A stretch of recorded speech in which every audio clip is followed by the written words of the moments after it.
Why was her silence heavier than a bullet? The question stayed in the air, unanswered even after the sergeant had walked away. The fireless camp pressed down on her with its quiet weight. Men shifted in restless sleep, muttering, twitching, dreaming of safer places. Only she remained wide awake, her body still, her mind anything but. The valley lay beneath them, hidden in shadows now. Only faint echoes of the patrol remained in her head, the cadence of boots, the scrape of weapons, the easy laughter of men who didn't know they were inches from death. She could still see them. She could still hear them. She wondered if they had reached their outpost by now, if they were sitting down to some meager meal, unaware of how close they had come to ending. And she wondered if, when her team found out the truth, they would look at her as a traitor or as something else entirely. Her hand rested on the rifle's stock, tracing the scratches carved into its surface. Not marks of ownership, not tally marks of kills. No, they were hers, but each one was carved for memory, for the people she carried inside her silence. The last mark she had made was crooked. The night her brother never came back, her knife slipped, cutting the rifle deeper than she intended. She had left it, never corrected it, a scar like her own. She remembered the day the officers came to her mother's door, the way her mother's hands broke on the doorknob, the way no words needed to be spoken. That silence had been her first lesson, and she never forgot it. Now she was teaching it to others. A sound broke the night, a cough quick, muffled. Her eyes flicked to the right, the boy again, the one who had asked her why she hadn't fired. He lay curled in his blanket, but his shoulders were trembling. Fear, it leaked out of him, even in sleep. For a moment she considered walking over, sitting beside him, telling him that the trembling never stops, not fully, no matter how long you fight, that the weight doesn't go away, it just shifts into silence. But she didn't move, she couldn't. Words weren't her language anymore, silence was. So she turned her eyes back to the sky, to the stars that stared down at her, and let the boy fight his private battle alone, just as she had, just as they all did.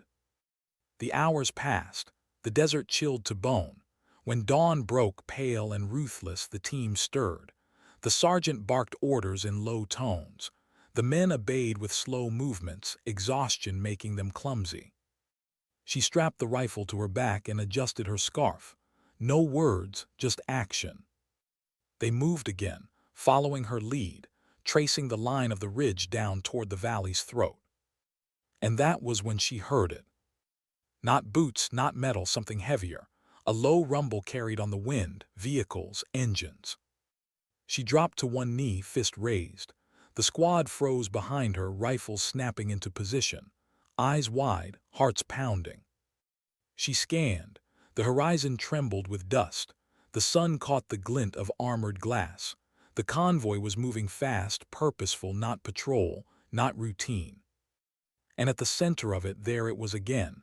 Crates, dozens of them. Markings dulled, scratched, but she knew them. She knew them with the certainty of blood. Her brother's last letter had described those crates. The mission he never returned from had revolved around them. And here they were, alive, rolling across the same earth that had buried him. The silence in her chest cracked, letting something violent through. Rage, sorrow, a hunger for answers. Behind her the boy whispered again, "Do we engage?" Her throat tightened. She should have said yes, she should have said no, but she said nothing.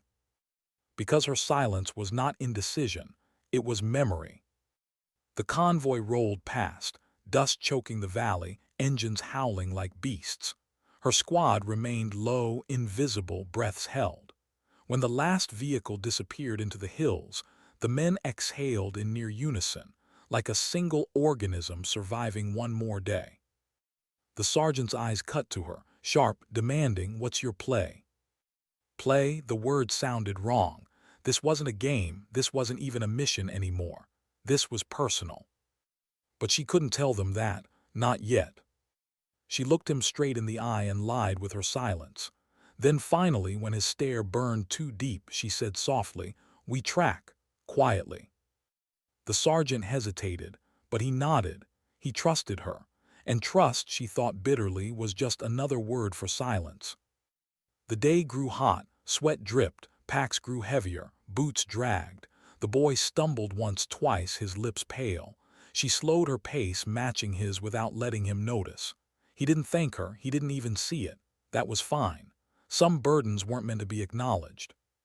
By noon, the convoy tracks bent toward a canyon. The rocks swallowed sound, light, even the air itself. She crouched at the mouth of the canyon, studying the dust trails, the tire marks, the fresh scarring on stone. She imagined the convoy inside, the crates being unloaded, the men laughing, resting, smoking, their rifles stacked nearby. It should have been simple. Relay coordinates, call in air support, let someone else handle it. But she couldn't. Not with those crates, not with her brother's ghost whispering from every scratch of their wooden frames. The silence inside her had become a vow. That night, as the men set up another quiet camp at the canyon's edge, she drifted away, rifle in hand. She found a rock high above, a natural perch. She lay prone, scope adjusted, sighting into the shadows of the canyon. And she saw them. Dozens of men, vehicles parked in haphazard lines, crates stacked high, guarded but not guarded enough, fires burning, casting their faces in orange flickers. She adjusted focus and froze. One of the crates was open, and inside, not weapons, not food, not supplies. Uniforms, American, torn, stained, stripped of the men who had once worn them. Her brother's promise slammed into her chest with the force of a bullet. She rolled onto her back, staring up at the indifferent stars, her rifle heavy across her stomach. The desert wind howled softly through the canyon, carrying the smell of fire and oil. And in that moment she knew, tomorrow would not be silence, tomorrow would not be hesitation. Tomorrow she would break her vow of silence, not with words, with action. Because silence had carried her this far, but silence alone could not carry her through what waited in that canyon. And as her eyes closed, sleep refusing to come, she whispered into the wind, so softly only she could hear. "Wait for me, brother, I'm coming." How do you prepare for a silence you know you'll have to break? The question gnawed at her as the dawn bled pale light over the canyon's rim. The desert was never truly still. Wind brushed stone, sand whispered across boots, insects hummed faintly from unseen cracks. But compared to what waited below, it felt like the world itself was holding its breath. She knelt by the ridge, glassing the canyon again. Shadows stretched long and broken across the camp below. Men moved in tired routines, some carried crates, others crouched near fires, rifles across their knees. She counted heads. 30, maybe more, not patrol level, not random, something organized, something hidden. And among it all, the crates, always the crates. Her fingers flexed around the scope, slow, steady, deliberate. She had learned long ago that silence wasn't just the absence of sound. It was the space where decisions were born. Behind her, boots crunched softly. She didn't need to turn to know it was the sergeant. He had a way of approaching like a shadow, never abrupt, never careless.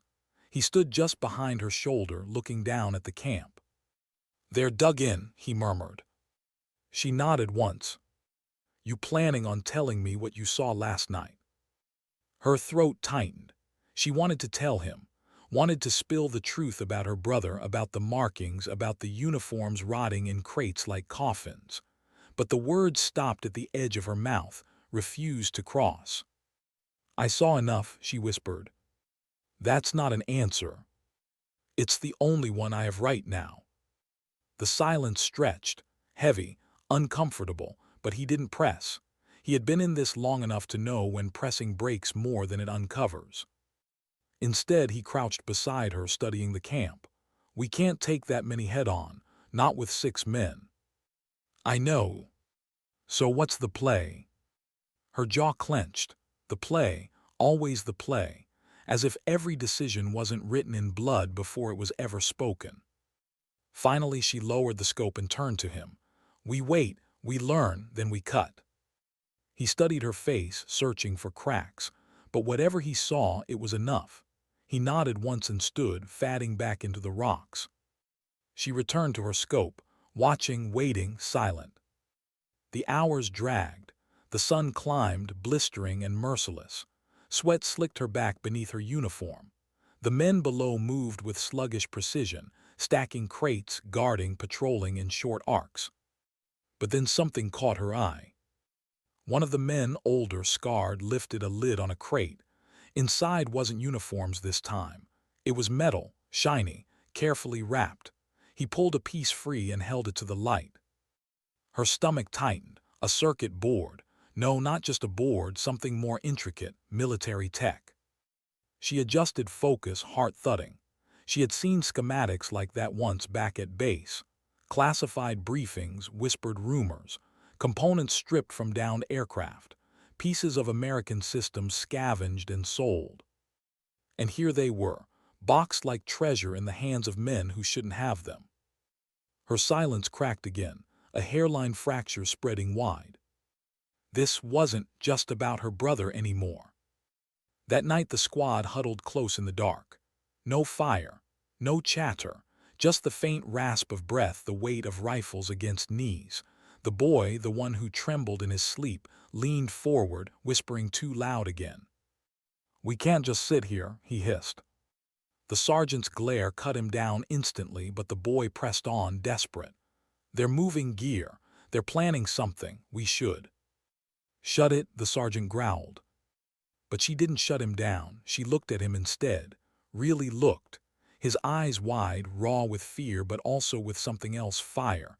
A hunger to matter, to not just follow orders but shape them. It reminded her of herself once, before silence became her language. "They'll make their move," she said softly. "And when they do, we'll be ready, not before." The boy opened his mouth, then shut it. Frustration boiled in his eyes, but he nodded barely and leaned back into the shadows. She exhaled slowly. Leadership was never about being heard. It was about making silence feel safe. Near midnight, movement stirred in the canyon. She caught it first, the faint shuffle of men, the grinding of tires against stone. She slid into prone, scope pressed to her eye. The camp was shifting. Vehicles were being loaded again, crates hauled and strapped down. Men barked orders, smoke rising from dying fires. They were leaving. She tapped the sergeant's arm, handed him the scope. He swore under his breath, quiet but bitter. "Where the hell are they moving all that?" he muttered. "Somewhere worse," she said. His jaw flexed. "We can't shadow them forever. Command needs to know." "Command won't move fast enough. You know it." "Doesn't matter. Protocol's protocol." She wanted to laugh. Protocol. As if protocol had saved her brother, as if it ever saved anyone. Instead, she whispered, "Sometimes silence isn't enough." And for the first time, she let him see the crack in her armor. They tracked through the night. Shadows on shadows, boots finding purchase on loose stone, breaths held in rhythm. The convoy's engines rumbled ahead, distant but steady, a dark heartbeat guiding them deeper into hostile ground. By dawn, exhaustion painted their faces. The boy stumbled again, catching himself with a hiss. She reached out instinctively, steadying him with a hand on his shoulder. He flinched, then looked at her, surprised by the small gesture. "You'll learn to walk through it," she murmured. His throat bobbed as he swallowed. He wanted to ask what she meant, but he didn't. Maybe he already knew. By the second night, the convoy stopped at an abandoned village. Broken stone huts, roofs caved in, windows gaping like hollow eyes. Fires were lit, crates stacked again. And then she saw him. A man stepping from one of the huts, taller than the rest, dressed not in rags or mismatched gear but in something cleaner, newer, authority written in the way he moved, the way men parted for him. Her scope tightened on his face, sharp features, trimmed beard, eyes cold. And then her stomach dropped, because around his neck, swinging on a chain, was a tag. Not theirs, not local. American. She froze, the silence inside her didn't hold. It shattered. Her brother's dog tag had never been recovered. She pulled back from the scope, breath ragged. The desert tilted beneath her, her chest clenching. For a moment, she wasn't on the ridge anymore. She was back at the door, her mother breaking on the doorknob, the officers silent, the world collapsing inward. Her fingers trembled against the rifle, the first tremble in years. The sergeant's hand touched her shoulder, grounding her. "What did you see?" She couldn't speak. Not yet, not when the silence had been broken in such a violent way. But one truth echoed louder than all the rest. This wasn't just another mission. This was the mission. The night pressed colder, heavier. The boy whispered again, too soft for the others to hear. "Why do you look like you've seen a ghost?" She didn't answer, couldn't. Because ghosts weren't supposed to wear dog tags. She lay awake long after the others faded into uneasy rest. The village below glowed faint in the dark, fires burning low. The man with the tag moved among them like a shadow, commanding, directing, untouchable. And for the first time since her brother's death, she felt something unfamiliar. Not silence, not sorrow, hope. Hope that maybe not everything was buried. But hope she knew was dangerous. Hope made people reckless. And tomorrow, it would test her more than silence ever had. Why did the dog tag look too clean? That was the first thought that cut through her haze as the cold dawn bled into the horizon. She hadn't slept. Not really. Every time her eyes closed, she saw it again, silver glinting against firelight, swinging from the neck of a man who should have had no right to wear it. Her brother's tag. She'd memorized every letter on his. The way the O in his blood type was scratched a little deeper, stamped crooked by the machine. The way the chain had been replaced once, shiny and new against the worn metal. And she saw it all again now, magnified through glass, around the neck of a stranger. Her hand stayed wrapped around the rifle stock, knuckles pale in the dim light. She wanted to fire, wanted to end him, wanted to rip the chain free and demand answers from the corpse. But silence pressed its hand against her chest, whispering, "Not yet." She let out a slow breath, forcing her muscles to loosen, her jaw to unclench. If she fired now, she would end one life but bury the truth with it, and she needed more than death. She needed answers. The squad stirred behind her as the sun pushed higher. The sergeant crouched low, coming to her side. His voice was a whisper but heavy. "You didn't sleep." She didn't look at him, "Neither did you." His silence was an answer. She felt his eyes studying her, sharp as any blade. "Something broke in you last night. I saw it." Her lips pressed tight. She wanted to deny it, to shrug it off, to sink back into silence where no one could reach her. But the image of the tag wouldn't leave. It scraped at her insides, demanding to be spoken. Finally her voice cracked through. "That man, the one they listened to, he's carrying something." "What?" Her throat worked. Saying it out loud made it real, made it dangerous. "A dog tag." The sergeant frowned. "That's not unusual, they take trophies." "No," her voice sharpened, more force than she intended. She forced herself to steady it. "It wasn't just any tag, I know it." His eyes narrowed. "You're sure?" She nodded once. "My brother." The silence between them grew thick. The sergeant finally exhaled, rubbing his jaw. "And if it is?" "Then he didn't die the way they told us." The sergeant looked away, eyes scanning the canyon. His voice was low, careful. "Hope's a dangerous thing out here. It'll get you killed faster than bullets." She met his gaze steady. So is silence. They moved that day with a different weight. The men sensed it, though no one said it aloud.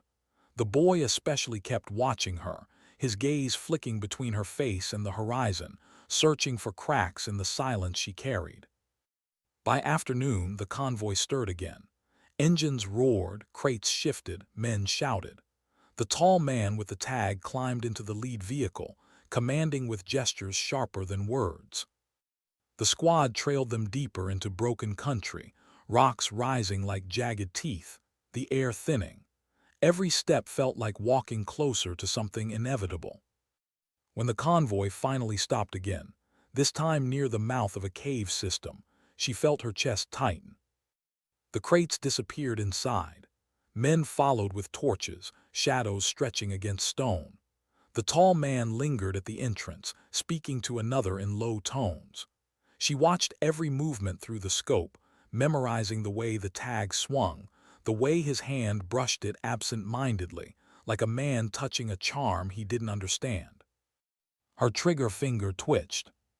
But again silence pressed against her. Not yet. That night they huddled closer than usual, pressed against the rocks above the cave.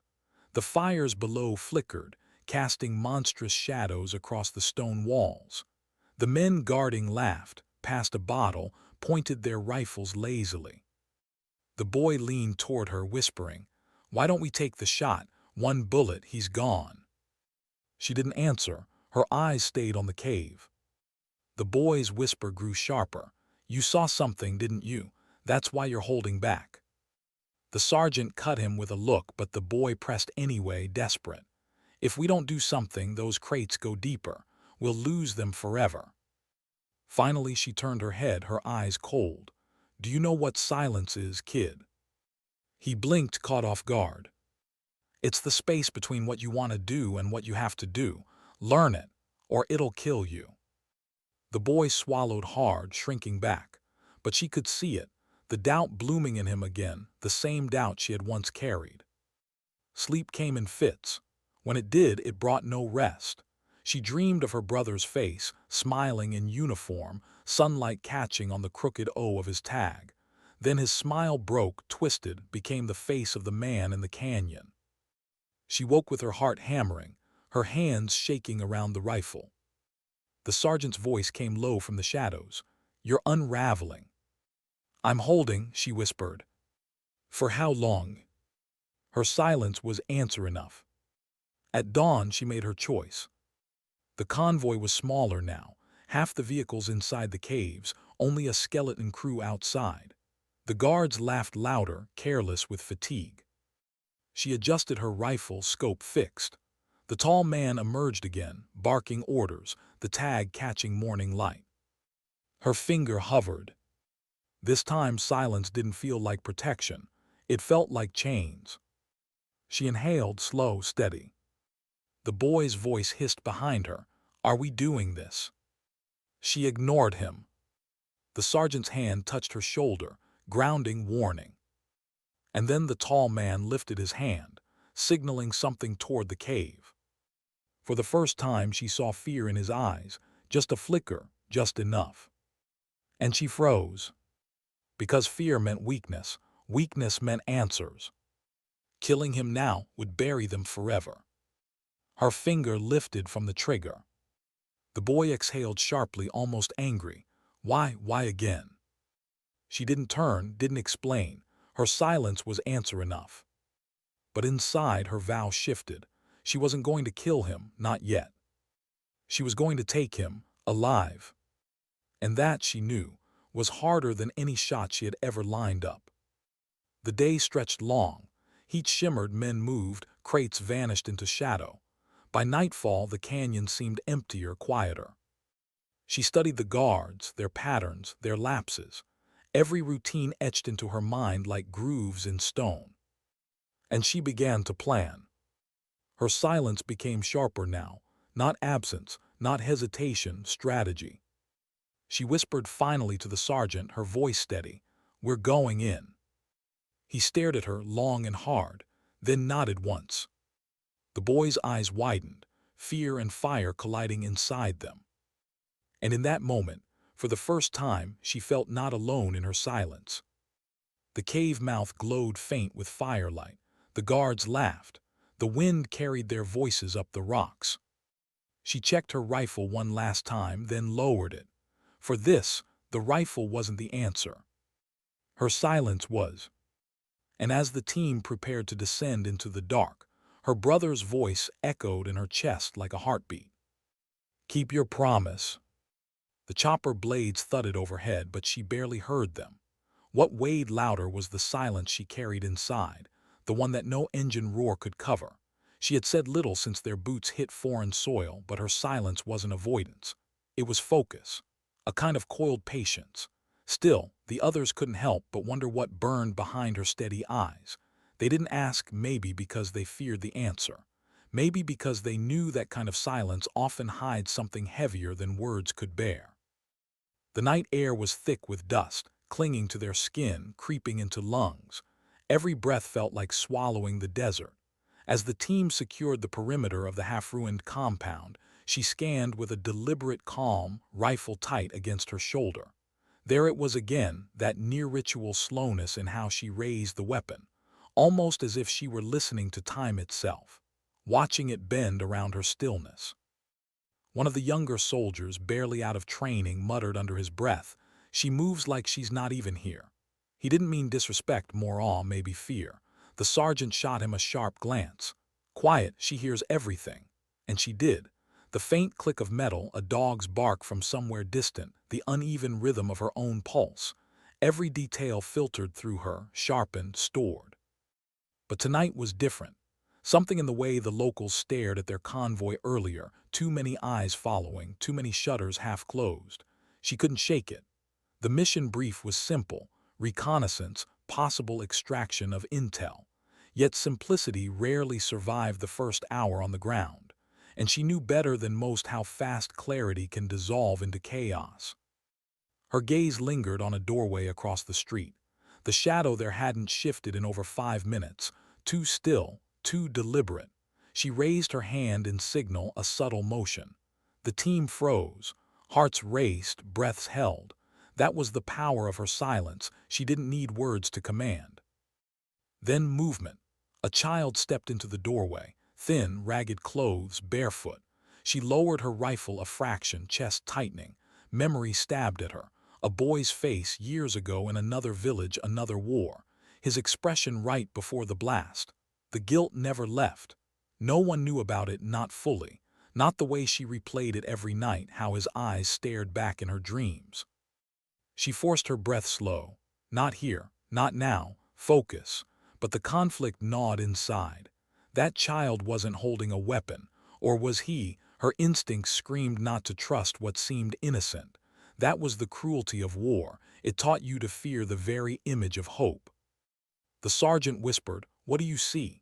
She didn't answer right away. Silence again. The kind that made men shift uncomfortably because they trusted her more than their own eyes. Finally she murmured, "Not yet, wait." Just enough for the words to carry, no more. The boy lingered, staring back at her across the empty street. Then another figure appeared behind him, taller, shoulders tense, the glint of metal. That was all she needed. Rifle raised, slow, deliberate. Time seemed to stretch. She didn't fire, not yet.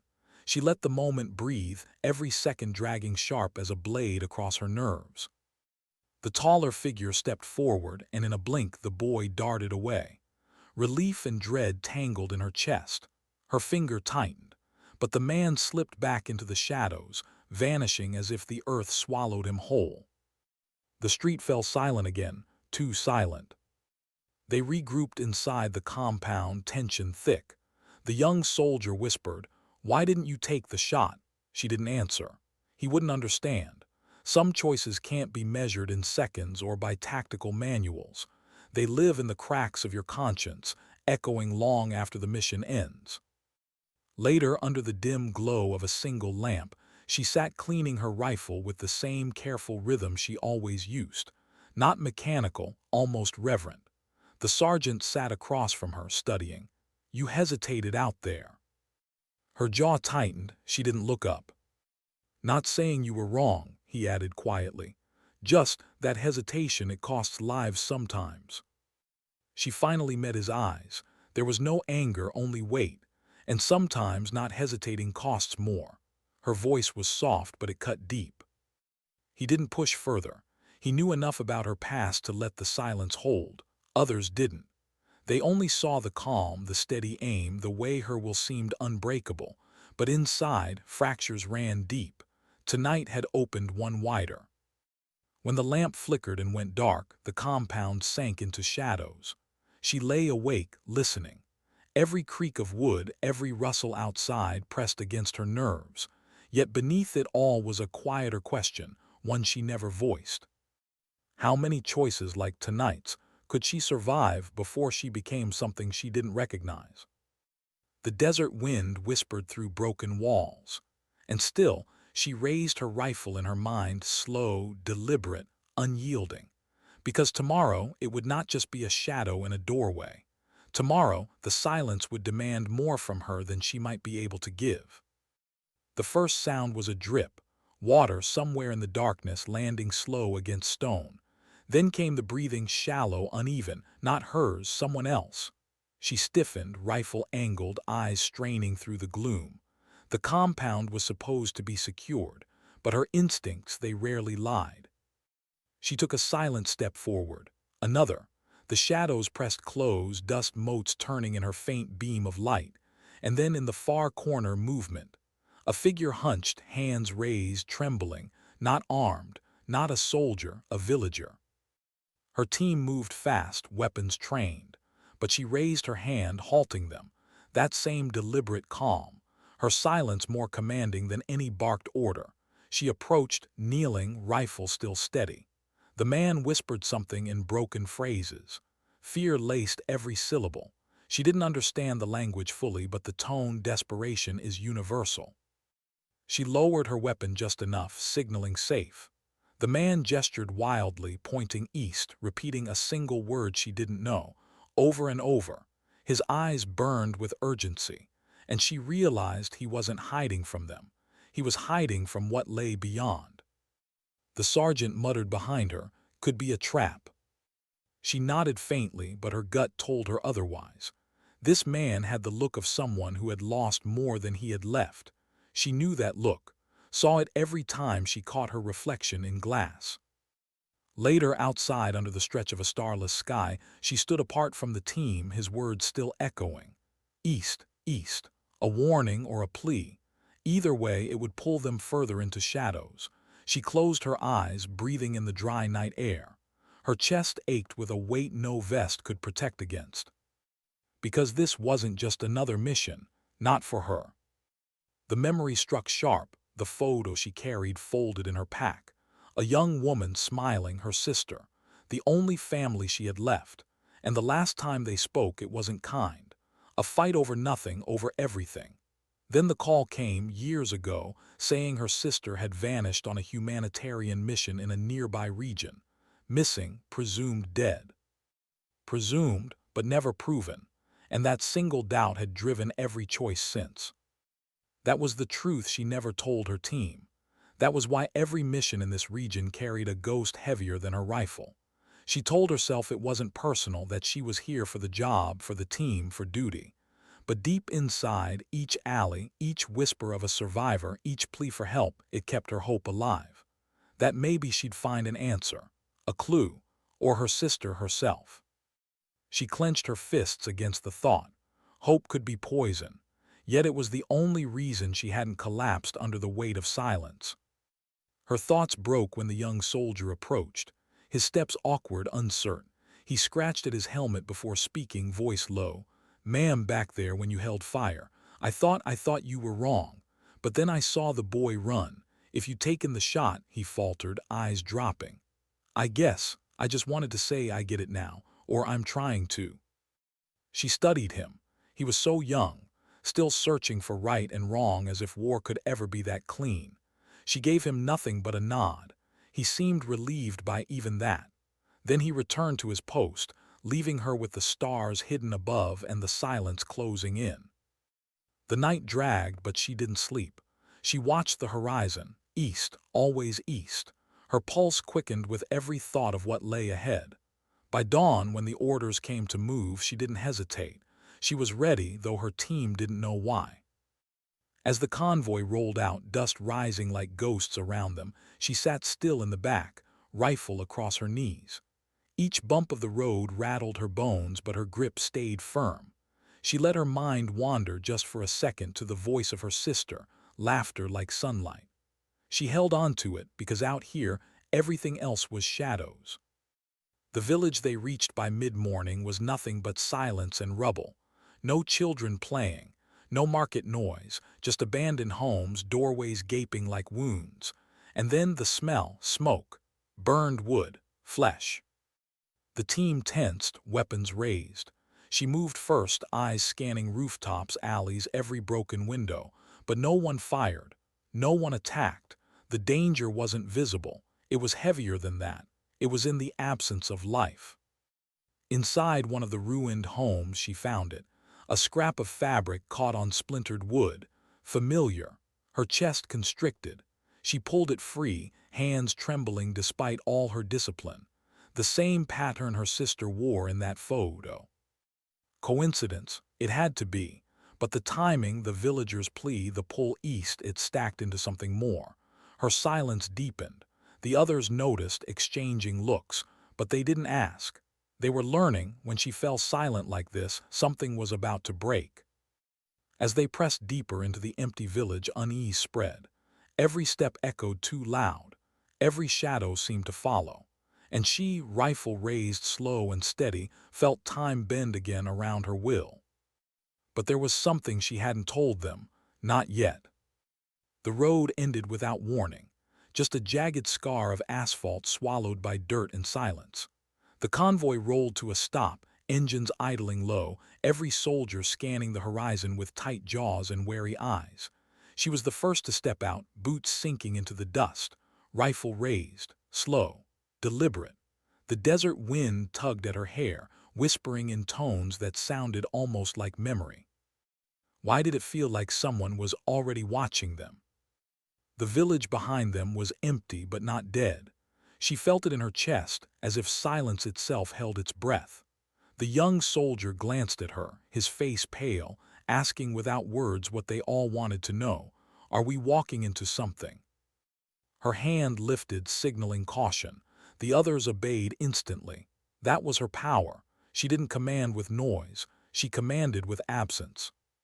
Then faintly a metallic click, too sharp, too intentional. Her heart lurched. She froze. Seconds dragged long and heavy. And then the blast. The road split in fire. The lead vehicle lifted, then crumpled into itself. Dust swallowed the sky. The world became sound, a roar that shattered bones, cracked nerves, filled lungs with smoke. Bodies hit the ground. Shouts bled through static-filled radios. But she was already moving. Crawling, dragging, pulling one of the injured out of the wreckage with a strength born not from muscle, but from refusal. Refusal to watch someone else vanish in fire. Not again. The sergeant's voice cut through chaos. Ambush, hold positions.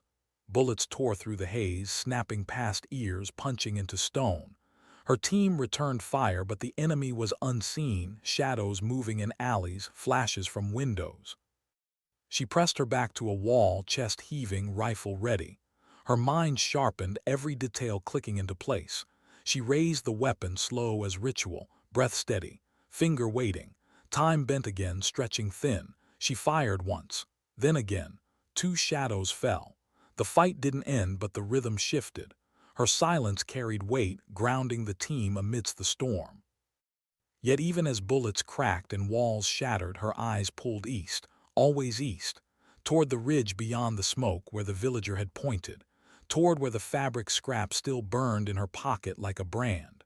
Her thoughts split in two, the mission and her, duty and blood, orders and the unanswered question of her sister's fate. The young soldier stumbled near her, panic flooding his face. "We're pinned, what do we do?" His voice cracked, fear raw.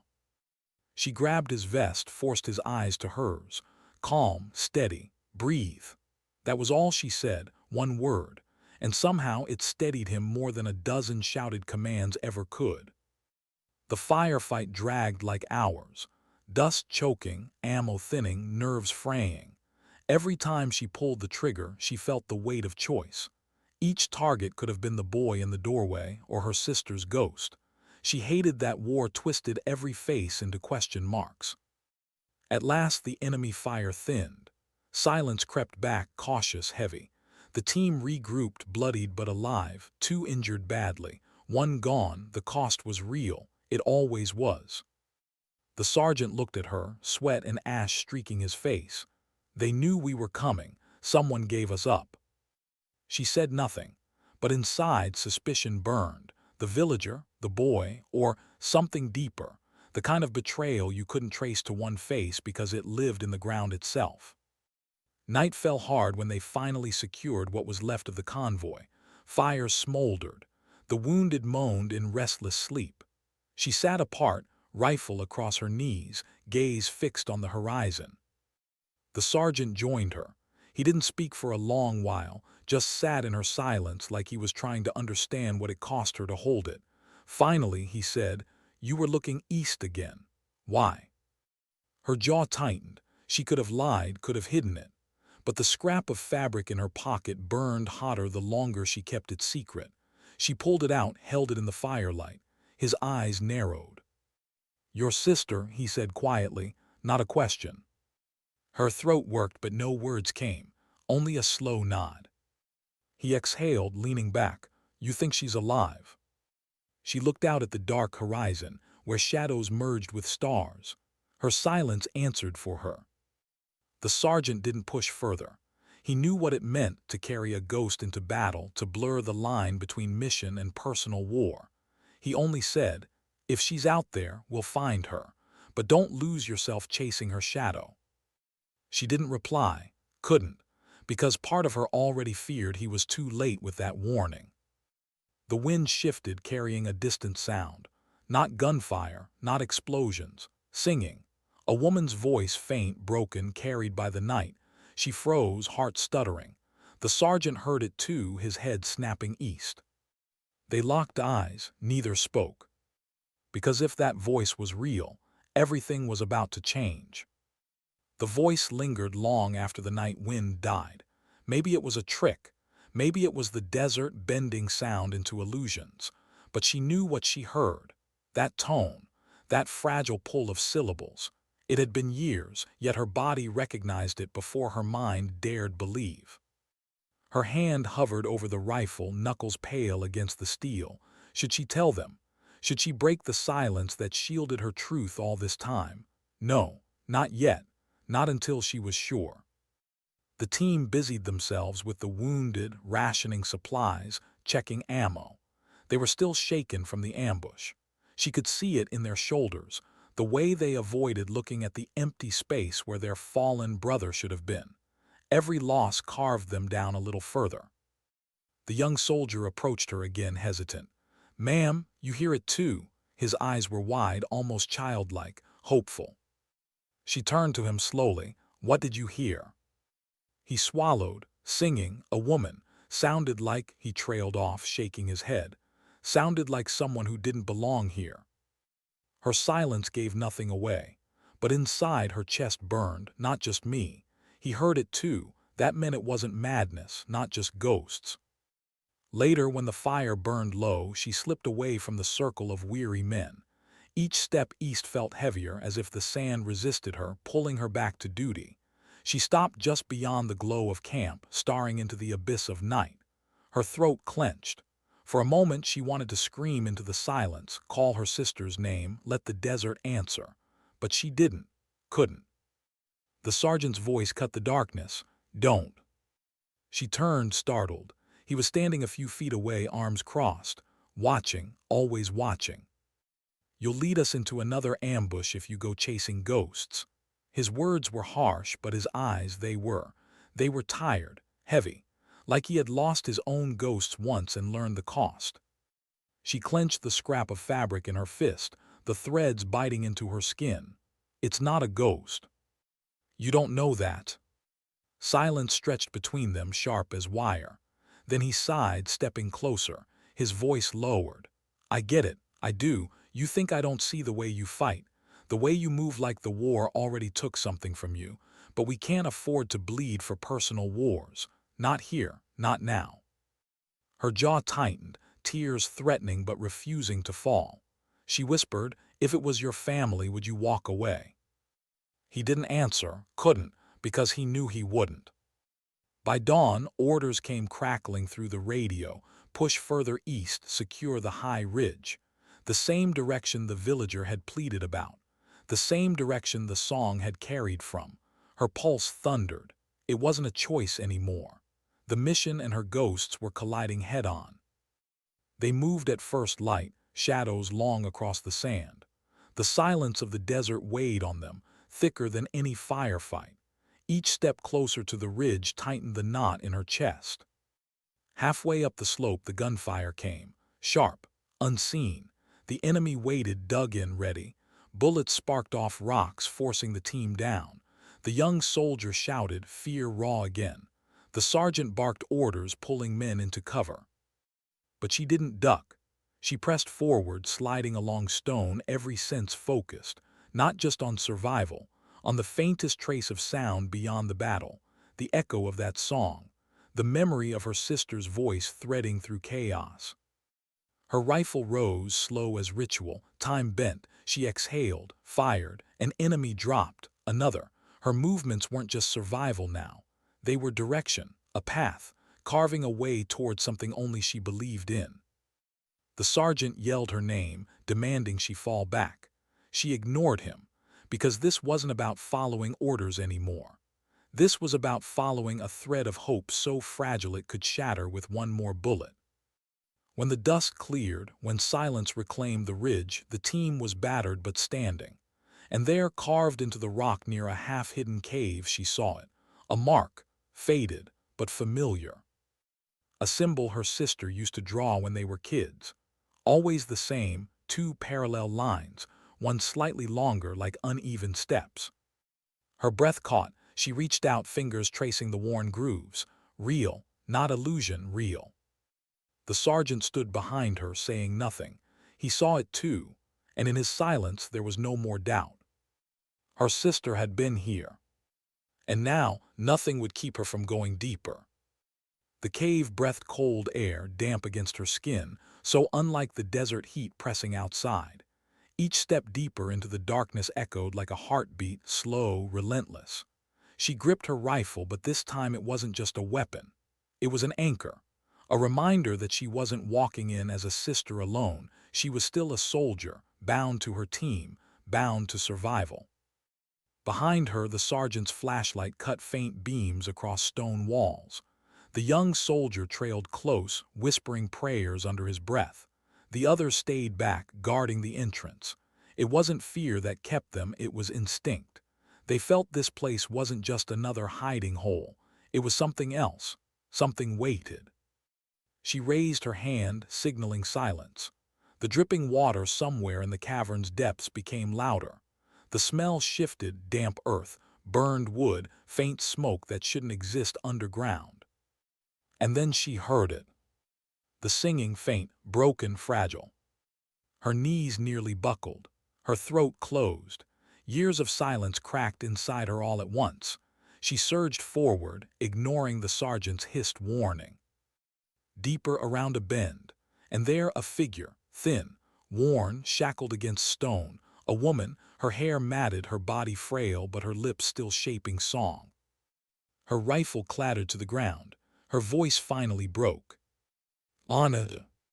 The figure stilled.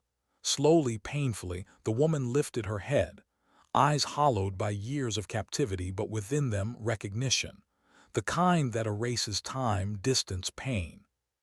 "Lena," the word was barely breath, barely sound. Her chest caved, tears spilling hot. She fell to her knees, reaching trembling hands toward her sister. Touch real, flesh real, not ghost, not memory. The sergeant stood frozen, watching, disbelief carved into his face. The young soldier looked away, giving them privacy in the one moment war couldn't steal. But joy, like silence, never lasted long here. From the shadows at the back of the cave came a sound, boots, steady, deliberate. Armed men emerged, rifles gleaming. The trap had been waiting. The sergeant snapped into motion, weapon raised. The young soldier panicked, firing wild. Chaos erupted, bullets cracking against stone, sparks blinding. Lena dragged Anna down, covering her with her own body, shielding her fragile form. The fight was brutal, close, desperate. Every shot deafened, every scream cut deep. The sergeant went down hard, hit in the shoulder. The young soldier froze in terror until Lena's shout pierced him, "Move!" And somehow he did. Time bent again around her will. She rose, rifle steady, slow, deliberate, each breath measured, each shot final. One by one shadows fell, until silence returned. The cave stank of cordite and blood. Echoes faded into stillness. Only their ragged breathing remained. She turned back to Anna, falling to her knees again, tears streaking through grime. Her hands worked fast, breaking shackles, pulling her sister free. Anna collapsed into her arms, whispering words broken by years of silence. "I knew you'd come." Her throat burned. She whispered back, fierce and trembling, "I never stopped." The sergeant, pale with blood loss, leaned against the wall, watching. His voice was hoarse but steady. "You found her. Now you get her out." Lena nodded, determination hard as steel. She lifted Anna gently, carrying her weight like it was nothing. The young soldier steadied the sergeant, their roles reversed now.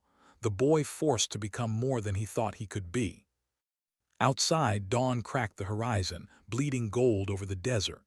The world looked almost peaceful, as if it hadn't just witnessed fire, blood, and ghosts.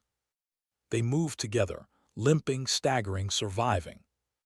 And in that silence, heavy and raw, a truth settled over Lena. Sometimes courage isn't the shot you take. Sometimes it's the silence you carry, the will to keep moving when the world breaks everything inside you. As the sun rose, her sister's fragile hand gripped hers, and Lena finally let the silence speak for her. Because sometimes dignity doesn't speak, it simply acts.